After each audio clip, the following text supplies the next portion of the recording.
property tax compounds the lack of any democratic credibility for this legislation.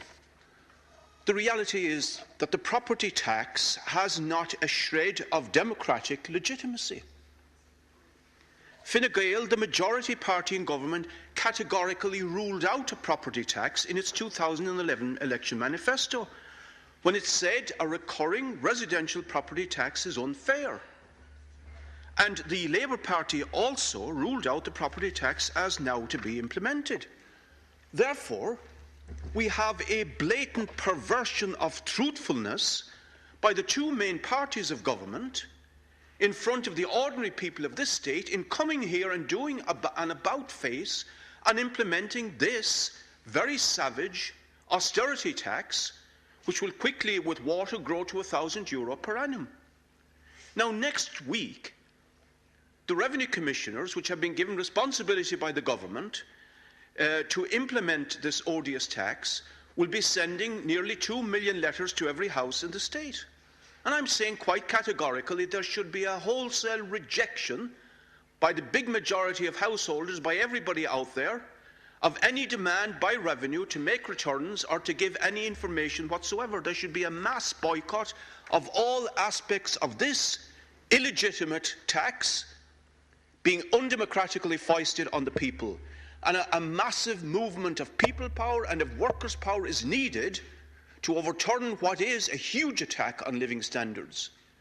and a huge attack on people of middle and low income on behalf of the bailout agenda for the European financial institutions on the diktats of the Troika. Now, if 500,000 households, 1 million homes or more, organise and refuse to cooperate and boycott this tax and bring their massive opposition to the parties of government in a campaign of political public pressure, they can break this tax.